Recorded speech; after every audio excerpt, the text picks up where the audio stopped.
Sumber modal dan kebijakan dividen. Sumber dana adalah diartikan sebagai bentuk dana di mana pemenuhan kebutuhan dananya berasal dari dalam perusahaan itu sendiri. Sumber dana bagi perusahaan dapat dikelompokkan menjadi sumber dana jangka pendek dan sumber dana jangka menengah dan sumber dana jangka panjang.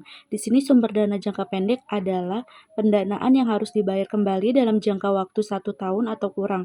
Contohnya yaitu ada kredit perdagangan, pinjaman bank jangka pendek, surat berharga komersial, serta pendanaan piutang dan persediaan.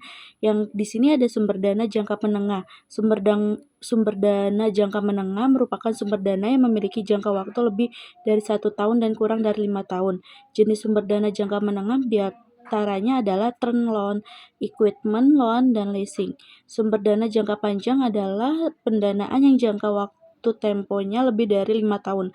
Pendanaan jangka panjang terutama terdiri dari obligasi. Pendanaan jangka panjang seringkali digunakan untuk mendanai aset-aset yang mana pendanaannya panjang, seperti tanah, mesin, pabrik, proyek-proyek konstruksi. Di sini ada analisis struktur modal. Struktur modal adalah perimbangan atau perbandingan antara modal asing dengan modal sendiri.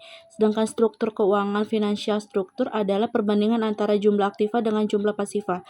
Tujuan dari manajemen struktur modal adalah memadukan sumber-sumber dana permanen yang digunakan perusahaan untuk operasionalnya yang akan memaksimalkan nilai perusahaan itu sendiri. Di sini ada kebijakan dividen. Kebijakan dividen adalah keputusan apakah laba yang diperoleh perusahaan pada akhir tahun akan dibagi kepada pemegang saham dalam bentuk dividen atau akan ditahan untuk menambah modal guna pembiayaan investasi di masa yang akan datang.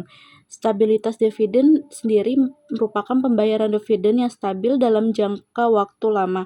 Di sini ada menghitung dividen. Untuk menghitung dividen perlu diketahui 3 hal, yaitu dividend payout ratio, jumlah rasio total dividen yang dibayarkan kepada pemegang saham terhadap laba bersih perusahaan, biasanya dinyatakan dalam presentasi.